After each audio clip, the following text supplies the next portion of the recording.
hapon po sa inyong lahat, mga minamahal kong Katoliko. So muli ay nagbabalik po ito ang inyong kaibigan, si Brother Hams Kiray, para magbigay sa inyo ng isang makabuluhang talakayan patungkol sa ating pananampalataya ngayong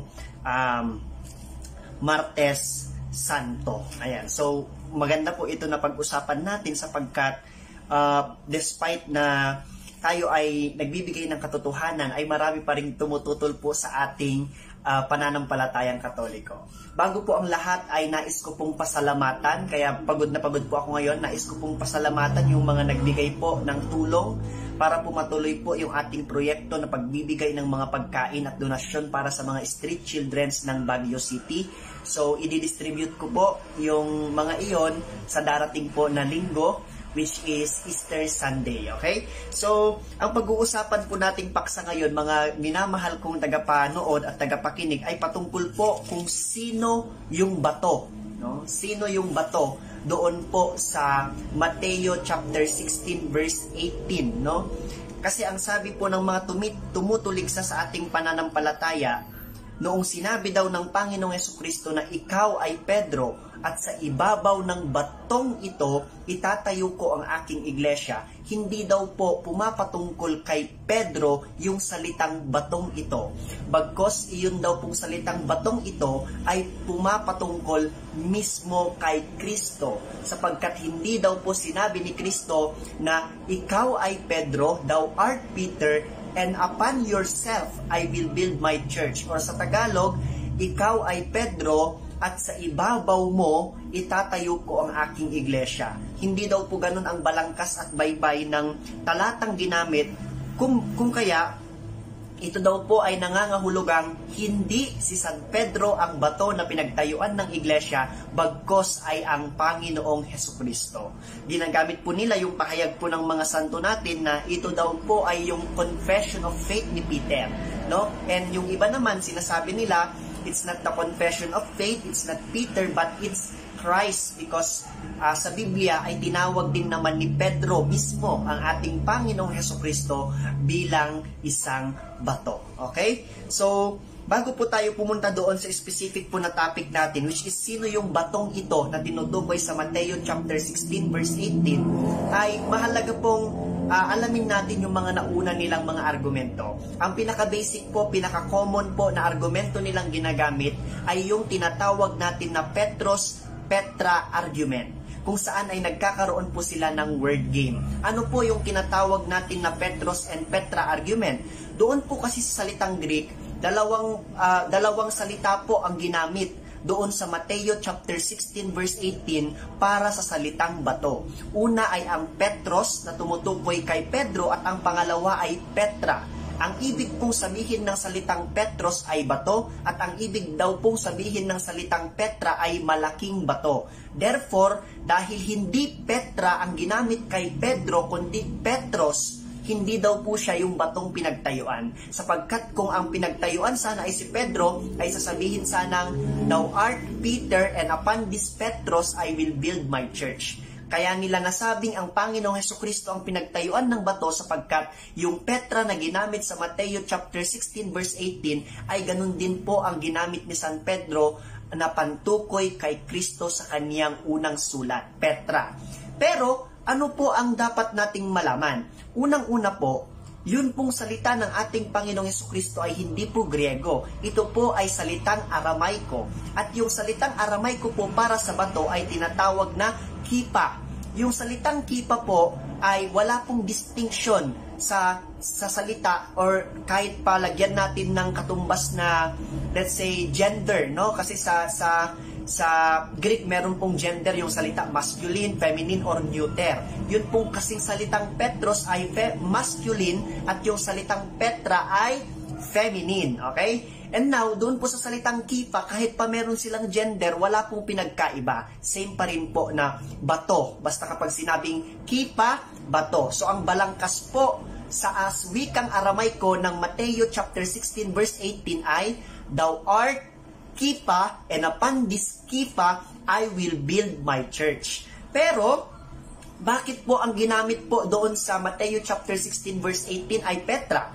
no? At saka ang ginamit naman kay Pedro ay Petros, sapagkat po sa Biblia ay let's say kung matatandaan ninyo doon po sa Juan chapter 1 verse 42, noong pagkakita pa lang ng ating Panginoong Jesucristo kay Pedro na ang pangalan niya ay Simon, pinalitan po niya ito ng pangalan. From now on you will be called Cephas, which is a transliteration of the word Kipa in Aramaic. So yung Cephas, ang ibig sabihin po nun ay bato din po, katulad ng Kipas. At nung isinalin po yung salitang iyon sa let's say Greek, ay naging Petros. So bakit po Petros ang ginamit kay Pedro? Sapagkat po si Pedro po ay isang tao at isa po siyang lalaki. Hindi mo pwedeng lapatan ng feminine gender na pangalan si Pedro sapagkat siya ay lalaki. Ang isang lalaki ay binibigyan din ng pangalang panlalaki. Kaya kapag ginamit mo yung salitang Petra kay Peter, magiging Patricia na yung kanyang pangalan kapag isinalin sa English or sa Tagalog. So ganun po yung magiging kahihinatnan. At saka, yun pong Petros na ginamit doon kay Pedro, no, kasi nagiging word game na lang po yung labanan, iyon po ay proper noun. Samantalang yung salitang Petra na ginamit sa mga susunod na sugnay, iyon po ay common noun or yun yung general term para sa isang common na bato. Kaya, ang ginawang salita, thou art Petros or Peter, and upon this Petra, this rock, I will build my church. At saka magkaiba din po ang Attic Greek at saka Common Greek. Yung ginamit po sa Biblia ngayon ay Common Greek, which is, according to some scholars, ay wala pong magaanong pagkakaiba iyong paggamit sa salitang Petros at Petra sapagkat kapwa sila ay tumutukoy sa bato. Pero pwede din po nating sakyan yung kanilang argumento. Bakit si Pedro tinawag na Petros? Tapos sabi ni Kristo doon sa pagtatayuan niya, Petra. Kasi po, ang sabi ng Panginoon, sino mang nagpapakumbaba ay itinataas. So kung sasakyan po natin yung argumento nila, si Pedro na maliit na bato, ayon sa kanila, ay ginawang Petra ng Panginoong Jesucristo sapagkat ayon sa Mateo 7, no, ay nagtatayo ang isang matalinong tao sa ibabaw ng bato. So matalino po ang ating Panginoong Jesucristo at siya ay nagtayo sa ibabaw ng bato. Ngayon, pagkatapos po natin ng paksa patungkol po dito po sa paborito nilang Mateo chapter 16 verse 18, Petros versus Petra argument, ay balikan na po natin yung sinasabi kong argumento kanina. Ayan, so pasensya na po kayo at medyo mabilis yung aking pagsasalita kasi kulang tayo sa oras, no? So walang tao kaya siningit ko itong mag-apologetics ngayon kasi wala akong ginagawa. Basahin po muna natin iyon pong nakasulat po doon sa Mateo. Sino nga ba yung batong ito? So kapag papakinggan nyo pong mabuti yung sinasabi po ng talata ng Mateo chapter 16 verse 18, wala namang duda na ang tinutukoy doon ay ang ating apostol San Pedro, no? Kapag po binasa po natin dito po sa Mateo chapter 16 verse 18 ay ganito po ang ating mababasa dito po sa Magandang Balita Biblia. At sinasabi ko sa iyo, ikaw ay Pedro, at sa ibabaw ng batong ito ay itatayo ko ang aking iglesia, at ang pintuan ng daigdig ng mga patay ay hindi magtatagumpay laban sa kanya. Yun po ang sabi ng Panginoong Jesucristo. Thou art Peter, ikaw ay, at sinasabi ko, ikaw ay Pedro, at sa ibabaw ng batong ito itatayo ko ang aking iglesia. So yung salitang ito ay malinaw po na referent, no, or pumapatungkol kay San Pedro. Pero bakit sila tumututol? Kapag gaya nga ng sabi ko po kanina, ang argumento po nila is that hindi naman sinabi ni Kristo na ikaw, sa batong ikaw, or sa iyo itatayo kong aking iglesia. Bagkus sinabi daw ni Kristo, sa batong ito, no? Kung sasakyan po natin yung argumento nila, bakit hindi po sinabi ng Panginoong Jesucristo at itatayo ko sa sarili ko, di ba? Hindi din po sinabi ng Panginoong Jesucristo at sa sarili ko itatayo ko ang iglesia. Hindi din po sinabi ng Panginoong Jesucristo ang ganong pamamaraan. Ngayon po, bakit po ba nangyari ito? No, bakit po ba nangyari ito? Kung susundan po natin mula po doon po sa verse 13, itataas lang po natin yung basa. Dito po kasi ay nagtatanong yung Panginoong Hesukristo sa kanyang mga alagad. Who do you think what do people said about me, no, di ba? Ang sabi ng Panginoong Jesucristo, nang dumating si Jesus sa bayan ng Cesarea sa Filipos, tinanong niya ang kanyang mga alagad, ano ang sinasabi ng mga tao patungkol sa anak ng tao? Ano daw ang sinasabi ng mga tao patungkol sa anak ng tao? Yung anak ng tao po dito, iyon po ay ang ating Panginoong Jesucristo. Syempre, sumagot yung iba. Ikaw daw ay isang propeta. Ikaw daw ay si Elias. Ang dami nilang sinabi, pero merong nakasagot ng tama. Sino po ang nakasagot ng tama? Si Pedro. Ang sabi po ni Pedro ay ganito, sumagot si Simon Pedro, kayo po ang Kristo, ang anak ng Diyos na buhay. No? At dahil nga po sa nasagot ito ng tama ni San Pedro, ano po ang naging katugunan sa kanya ng ating Panginoong Jesucristo? Sumagot po ang ating Panginoong Jesucristo kasi tama yung sinabi ni Pedro. Sabi ng Panginoong Jesucristo, sinabi sa kanya ni Jesus, mapalad ka, Simon, na anak ni Jonas, no? Simon Bar-Jona, sapagkat ang katotohanan ito'y hindi inihayag sa iyo ng sino mang tao, kundi ng aking Ama na nasa langit. Mapalad ka. So, blines po ng Panginoong Jesucristo si Simon Pedro na anak ni Jonas. Blines niya, mapalad ka. Bakit? Sapagkat hindi ito inihayag sa iyo ng sino man, kundi ng Ama na nasa langit. At sumunod pa ulit ang sinabi niya, 18 na, verse 18 na, at sinasabi ko sa iyo, no, ibig sabihin nagpapatuloy kasi no, at sinasabi ko sa iyo, ikaw ay Pedro. Kanino? Kay Pedro. At sa ibabaw ng batong ito, kanino? Kay Pedro na bato, ay itatayo ko ang aking iglesia, at ang pintuan ng daigdig ng mga patay ay hindi magtatagumpay laban sa kanya. Natapos po ba doon? Hindi pa po. Nagpatuloy pa po ang Panginoon. Ibibigay ko sa iyo, sa verse 19, ang mga susi ng kaharian ng langit, ang ipagbawal mo sa lupa ay ipagbabawal sa langit, at ang ipahintulot mo sa lupa ay ipapahintulot din sa langit.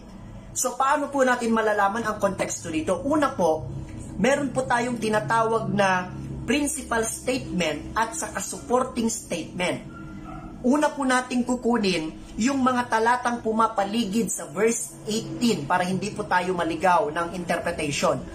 Verse 17, ang principal statement ay mapalad ka, Simon na anak ni Jonas. Iyon po yung principal statement. Ano po yung supporting statement? Sapagkat ang katotohanan ito ay hindi inihayag sa iyo ng sinumang tao. First. Second, kundi ng aking Ama na nasa langit. So, consistent po. Mapalad ka, Simon, sapagkat ito ay hindi inihayag sa iyo ng sinumang tao, kundi ng aking Ama sa langit.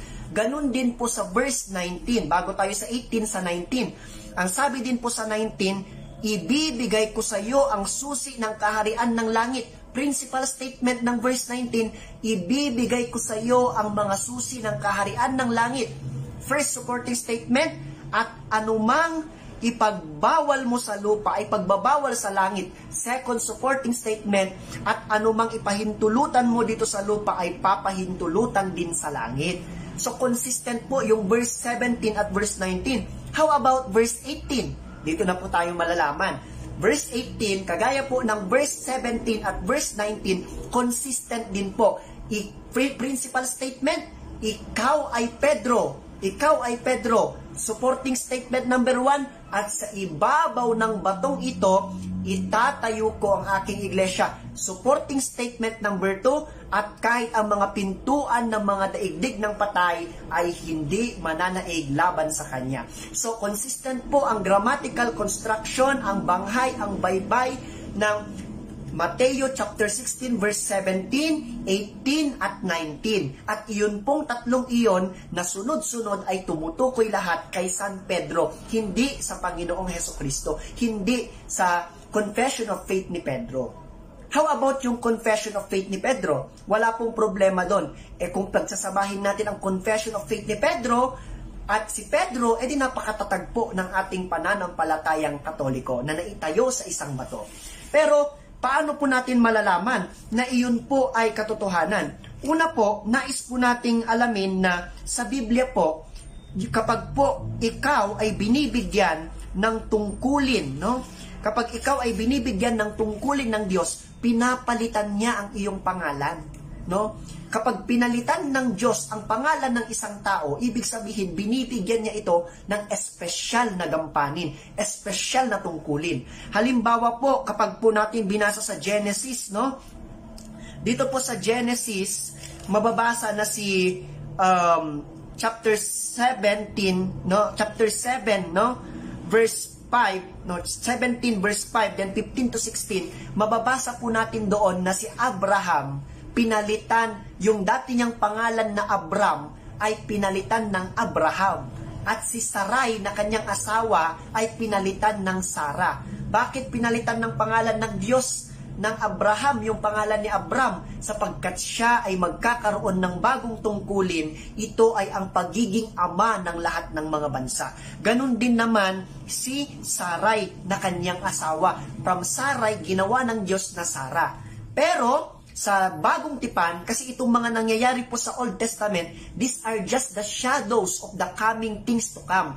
Because the Old Testament was fulfilled in the New Testament. At nung ang Panginoong Hesukristo na ay nagkatawang tao at nandito sa lupa, kagaya ni Abraham, no, kagaya ni Abraham, nung pagkakita pa lang niya kay Pedro na ang pangalan ay Simon, ay mapalad ka, no? At pinalitan niya po ang kanyang pangalan. Yan po ay mababasa natin sa Juan 1:42. So sa Juan 1:42 ay ganito po ang ating mababasa. Ayan. At isinama ni Andres si Simon kay Jesus. Tiningnan ni Jesus si Simon at sinabi sa kanya, "Ikaw ay si Simon na anak ni Juan. Ikaw ay tatawaging Cephas," na ang kahulugan ng pangalang ito ay Pedro, na ang kahulugan naman ng salitang Pedro ay bato, no? So hindi po papalitan, no? Logic, no? Hindi po papalitan ng Panginoong Hesukristo ang pangalan ni Simon without a purpose, no? Hindi mo papalitan yung pangalan ni Pedro kung wala kang dahilan para palitan ito. Ano ang dahilan ng Panginoong Hesukristo? Yun yung sinabi niya po doon po sa Mateo 7:24 to 25, no? Na iyon ay yung pagtatayo, no? Pagtatayo niya ng bahay, no? Pagtatayo ng taong matalino ng bahay na sa ibabaw ng bato.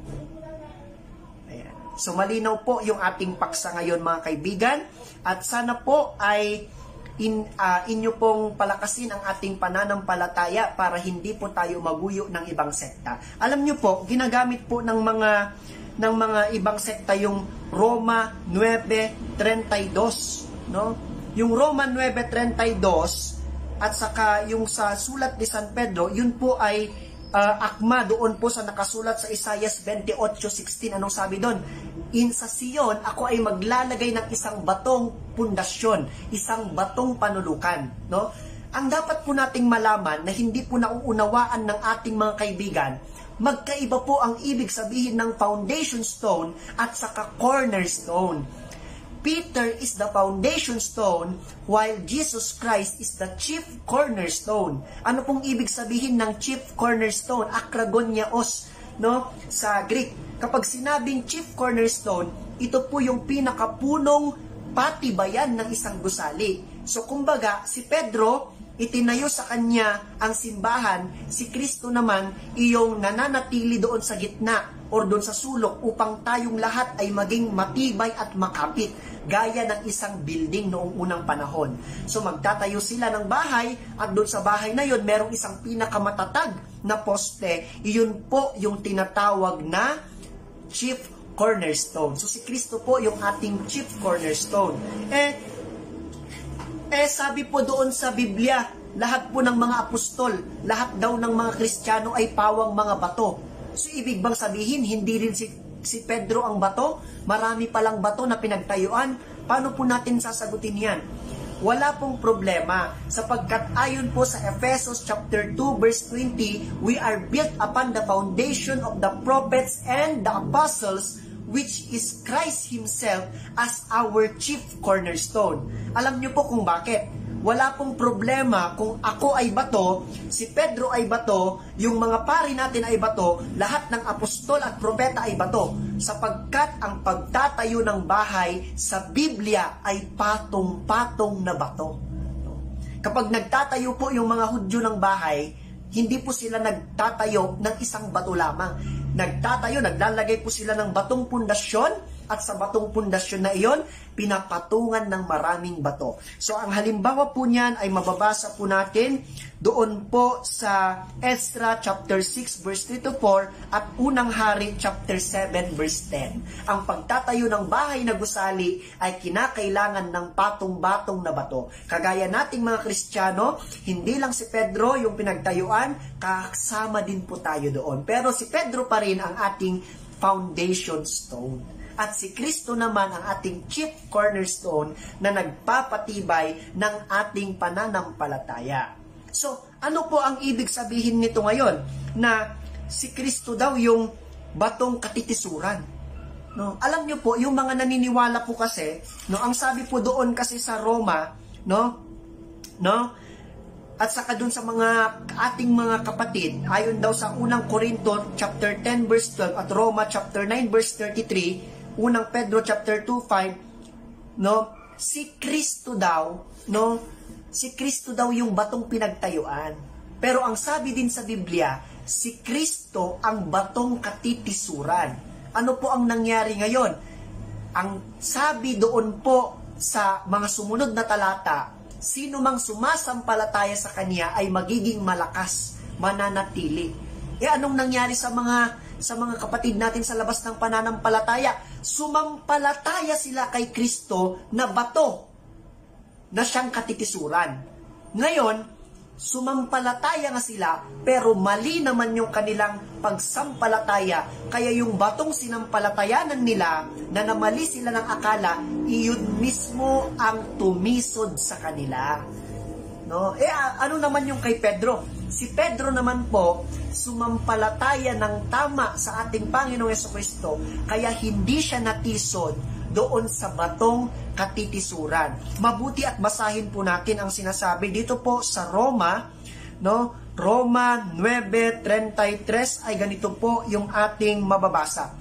Tulad ng nasusulat, tignan ninyo, naglalagay ako sa Siyon ng batong katitisuran, isang malaking bato na kanilang kadadapaan, ngunit ang sumasampalataya sa batong ito ay hindi mabibigo.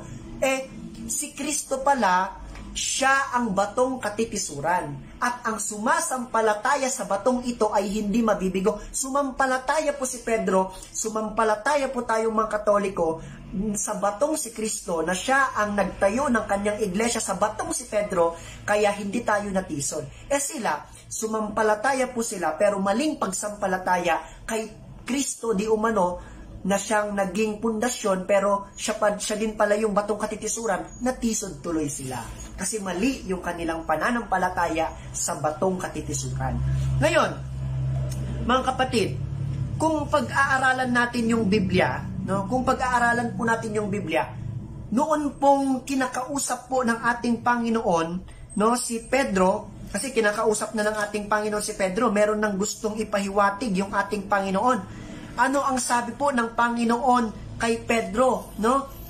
Pagbalik mo, sabi niya, sinasabi ko sa iyo, liligaligin ni Satanas. No, liligaligin kayo ni Satanas. Anong ibig sabihin pag liligaligin kayo ni Satanas? Kayo ay itetesting ni Satanas. Susubukin kayo ni Satanas, no? Pero pagbalik mo ay patatatagin mo ang iyong mga kapatid. Yun yung sabi ng ating Panginoong Jesucristo sa kanyang ebanghelyo sa Lucas.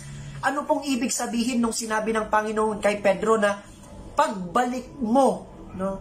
Pagbalik mo ay patatatagin mo, no? Yung pananampalataya ng iyong mga kapatid, yung kanyang mga kapwa mananampalataya at kapwa apostol. You will confirm the faith of your brethren, sabi ng ating Panginoong Jesucristo. Anong ibig sabihin ng ating Panginoong Jesucristo doon na pagbalik ni Kristo?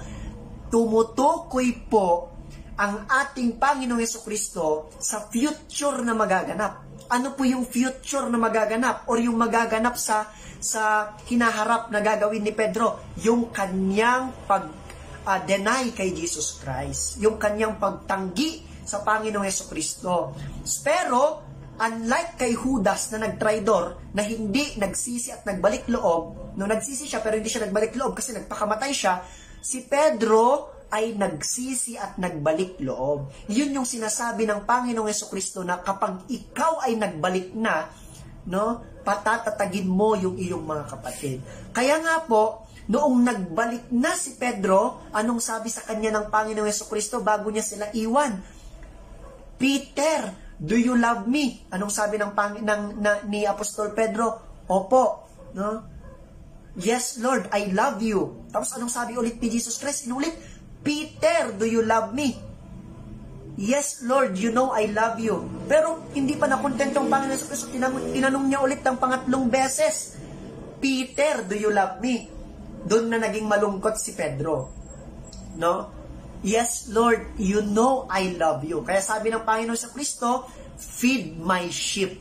Sino yung mga sheep ng Panginoon sa Kristo? Tayo po yun. No? John 10:16, tayo po yun. No? Pero, sabi ng mga ibang sekta, tignan nyo, 3 beses na inulit ng Panginoong Hesukristo at si Pedro nalungkot siya. Bakit nalungkot si San Pedro? No, kasi naalala ni San Pedro yung 3 beses niya, naalala ni San Pedro yung 3 beses niya na panglilibak kay Kristo. So kung 3 beses inilibak ni Pedro ang ating Panginoong Hesukristo, 3 beses niyang dininay ang ating Panginoong Hesukristo, kaya 3 beses din na kinumpirma, 3 beses din na tinanong ng ating Panginoong Hesukristo si Pedro na, Pedro, iniibig mo ba ako? Peter, do you love me? No? At nag-yes naman si Pedro ng 3 beses. No? Pero nalungkot siya sa ikatlong part kasi naalala niya yung ginawa niya noon sa ating Panginoong Hesukristo. Diba? So, ganun po kahalaga ang tungkulin ni San Pedro sa ating Panginoong Hesukristo. Paano naman yung pagsaway sa kanya ni Pedro? Ni Pablo, wala pong problema doon. No? Sinasaway siya hindi dahil sa kanyang turong doktrina, dahil sa kanyang pagkakamali bilang isang simpleng tao. No, pati ang Pope din po, nagkakamali din po bilang tao, pero hindi sa usapin ng doktrina. No, kasi they are acting ex cathedra. At si Pablo hindi niya po sinaway si Pedro sa mga bagay na patungkol sa doktrina. Sabi din pa ng mga kaibigan natin, paano yan si Pedro isinugo ng mga tawag dito, isinugo ng mga alagad. Ibig sabihin, hindi daw si Pedro yung pinakadakila sa mga apostol kasi siya ay isinugo lamang. Tapos sisitasin nila yung sinabi ng Panginoong Hesukristo, walang nagsusugo ang dakila sa isinusugo, or there is no servant greater than his master. Wrong context. Bakit po? Kasi po, si Pedro nagpakumbaba. Ang ating Panginoong Hesukristo isinugo din naman ng Ama. Ibig sabihin ba, mas mababa din po ang Panginoong Hesukristo sa ating mga tao? Hindi. Kundi iyon po ay isang tanda ng pagpapakumbaba. At ang sino mang nagpapakumbaba ayon kay Panginoong Hesukristo sa Lucas, no, ay itinataas ng Diyos. At saka, ganun din po yung ating Santo Papa. Ang title po niya, isa po sa mga title niya ay Servants of God. No? Kaya siya ay isang servants of God. Position, greatness, it's not all about position. No? Greatness is not all about position. It is all about responsibility. Hindi po dahil po sa posisyon ng Santo Papa kaya siya ay dakila. Hindi dahil sa posisyon ni Pedro kaya siya ay dakila. Kundi siya ay dakila sapagkat dahil sa kanyang responsibilidad. Ayan. So, hope po na nasagot po yung mga simpleng katanungan natin, no, sa ating pananampalatayang Katoliko, at huwag po tayong magpadaig sa sino mang mga tumututol sa ating pananampalataya na si San Pedro, iyong bato na pinagtayuan ng kanyang iglesia. So, sina-shoutout ko po lahat po ng mga nanonood ngayon, no? You can share our video po para marami po tayong matulungan na masagot ang kanilang mga agam-agam sa ating pananampalataya, and always support our page, Catholic Faith Defense Philippines and St. Peter's Men's Society. Muli po ay isa pong mapagpala at isang banal na Martes Santo sa ating lahat.